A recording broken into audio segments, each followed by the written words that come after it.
ओम श्री गणेशाय नमः। श्री जानकी वल्लभो विजयते। श्री रामचरितमानस प्रथम सोपान बालकांड। नाथ करहु बालक पर छोहु, शूध दूध मुख करे न कोहु। जो पे प्रभु प्रभाव कछु जाना, तो के वरावर करत अयाना। हे नाथ, बालक पर कृपा कीजिए, इस सीधे और दुध मुहे बच्चे पर क्रोध न कीजिए। यदि यह प्रभु का आपका कुछ भी प्रभाव जानता, तो क्या यह बेसमझ आपकी बराबरी करता। जो लड़का कछु अचगर कहेही, गुरु पितुमाद मोद मन भरही। करिय कृपा शिशु सेवक जानी, तुम समशील धीर मुनि ज्ञानी।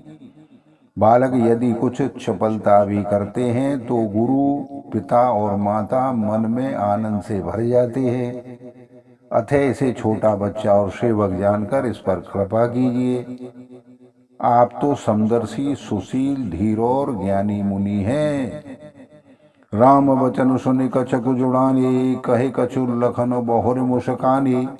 हसत देख नख शिखर रिस व्यापी, राम तोर भ्राता बड़ पापी। श्री रामचंद्र जी के वचन सुनकर वे कुछ ठंडे पड़ गए। इतने में लक्ष्मण जी कुछ कहकर फिर मुस्कुरा उठे। उनको हंसते देखकर परशुराम जी के नख से शिखा तक सारे शरीर में क्रोध छा गया और उन्होंने कहा, हे राम, तेरा भाई बड़ा पापी है।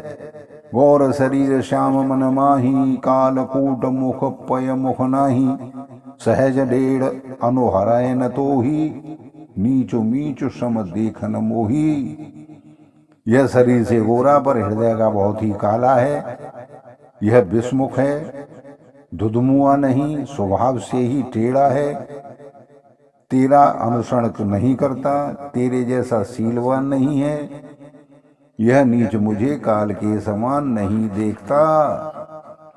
लखन कहु हस सुनहु मुनि, क्रोध पाप कर मूल। जे बस जन अनुचित करहि, चरहि विश्व प्रतिकूल। सियावर रामचंद्र की जय, पवन सुत हनुमान की जय। मंगल भवन अमंगल हारी, द्रवहु सुत सरथ अजिर बिहारी। दीन दयाल विरधु संभारी, हरहु नाथ मम संकट भारी। तब लक्ष्मण जी ने हंसकर कहा, हे मुनि सुनिए, क्रोध पाप का मूल है, जिसके वश में होकर मनुष्य अनुचित कर्म कर बैठते हैं और विश्व भर के प्रतिकूल चलते सबका हित करते हैं। मैं तुम्हार अनुचर मुनिराया, परिहरि कोप करेऊं शब्दाया। टूट चाप नहीं जुरहे रिसाने, बैठिया होई पाए पराने। हे मुनिराज, मैं आपका दास हूँ, अब क्रोध त्याग कर दया कीजिए। टूटा हुआ धनुष क्रोध करने से जुड़ नहीं जाएगा। खड़े खड़े पैर दुखने लग गए होंगे, बैठ जाइए। जो अति प्रिय जो करें उपाई, जोरियों को बड़ गुनी बुलाई। बोलत लखन जन को डराही, मष्ट करहूं अनुचित फल भल मनाही। यदि धनुष अत्यंत ही प्रिय हो, तो कोई उपाय किया जाए और किसी बड़े गुणी कारीगर को बुलाकर जुड़वा दिया जाए। लक्ष्मण जी के बोलने से जनक जी डर जाते हैं और कहते हैं, बस चुप रहिए, अनुचित बोलना अच्छा नहीं है। थर थर कांपहि पुर नर नारी, छोट कुमार खोट भर भारी। भ्रुपति सुन सुन निर्भय बानी, रिसतन जरय होई बलहानी। जनकपुर के स्त्री पुरुष थर थर कांप रहे हैं और मन ही मन कह रहे हैं कि छोटा कुमार बड़ा ही खोटा है। लक्ष्मण जी की निर्भय वाणी सुनकर परशुराम जी का शरीर क्रोध से जला जा रहा है और उनके बल की हानि हो रही है, उनका बल घट रहा है। बोले राम हृदय निहोरा, बचो विचार बंद लघु तोरा। मनुमलिन तनु सुंदर कैसे, बिसरस भरा कनक घटु जैसे। तब श्री रामचंद्र जी पर एहसान जनाकर परशुराम जी ने कहा, तेरा छोटा भाई समझकर मैं इसे बचा रहा हूँ, पर यह मन का मेला और शरीर का कैसा सुंदर है, जैसे विष के रस से भरा हुआ सोने का घड़ा। सुनि लक्ष्मण बिहसे बहुर नयन तरे रे राम। गुरु समीप गवने सकुच परे हरे वाणी बाम। सियावर रामचंद्र की जय, पवन सुत हनुमान की जय। मंगल भवन मंगल हारी, द्रवहु सुदशरथ अजिर बिहारी। दीन दयाल विरधु संभारी, हरहु नाथ मम संकट भारी। यह सुनकर लक्ष्मण जी फिर हंसे।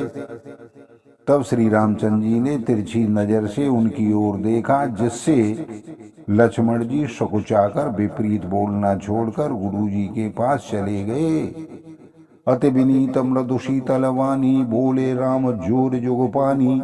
सुनहु नाथ तुम सहज सुजाना, बालक बचन करहि नहीं काना।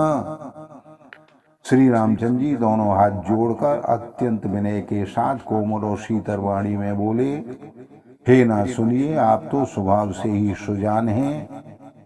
आप बालक के वचन पर कान न कीजिए, उसे सुना अनसुना कर दीजिए। बर्रे बालक एक शोभाई, न संत विदु सहि काहू। तेहि नाही कछु काज बिगारा, अपराधी में नाथ तुम्हारा। बर और बालक का एक स्वभाव है, संतजन इन्हें कभी दोष नहीं लगाते।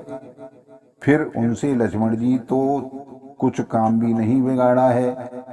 हे नाथ, आपका अपराधी तो मैं हूँ। कृपा कोप बधु बधव गोसाई, मो पर करिय दास की नाई।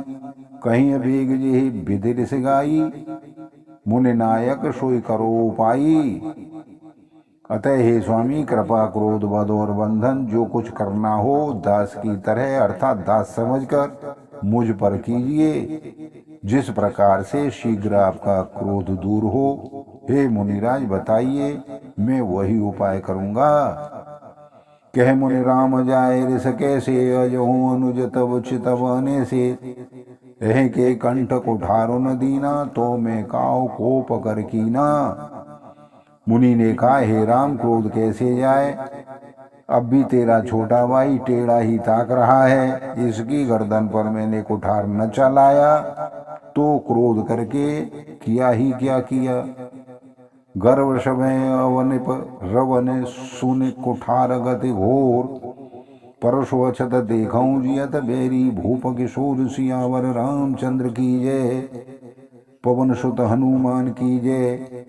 मंगल भवन मंगल हारी, द्रवहु सुदशरथ अजिर बिहारी। दीन दयाल विरधु संभारी, हरहु नाथ मम संकट भारी। मेरे जिस कुठार की घोर करनी सुनकर राजाओं की स्त्रियों के गर्भ गिर जाते थे, उसी फरसे के रहते मैं इस शत्रु राजपुत्र को जीवित देख रहा हूँ। बहन हाथ दहे ऋष छाती, भा कुठार कुंठित नृपघाती। भयों बाम विधि फिरे शुभाऊ, मोरे हृदय कृपा कसिकाऊ।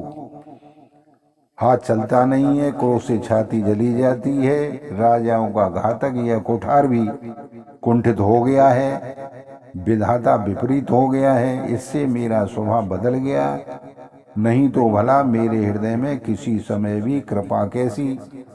आज दया दुख दुसौ सुहावा, सुन सौमित्र बहस सुरनावा।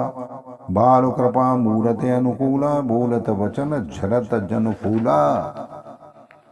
आज दया मुझे यह दुसह दुख सहा रही है। यह सुनकर लक्ष्मण जी ने मुस्कुराकर सिर नवाया और कहा, आपकी कृपा रूपी वायु भी आपकी मूर्ति के अनुकूल ही है। वचन बोलते हैं मानो फूल झड़ रहे हैं। जो पे कृपा जन है मुनि गाता, क्रोध भय तनु राख विधाता। देखो जनक हट वाल गए हूँ, कीन चहत जड़ जमपुर गेहू। हे मुनि, यदि कृपा करने में आपका शरीर जला जाता है तो क्रोध होने पर तो शरीर की रक्षा विधाता ही करेंगे। तब परशुराम जी ने कहा, हे जनक, यह मूर्ख बालक हट करके यमपुरी में अपना घर निवास बनाना चाहता है। बेग करहूं कि नाखिन ओटा, देखट छोट खोट न पर ढोटा। बेहसे लखन कहा मन माही, मुँह दे आगे कतहूं कोई नाही। इसको सीधी आंखों की ओर से अलग कर दीजिए। यह राजपुत्र देखने में छोटा है पर बड़ा ही खोटा है। लक्ष्मण जी ने हंसकर मन ही मन कहा, आंख मूंद लेने पर कहीं कुछ नहीं दिखाई देगा।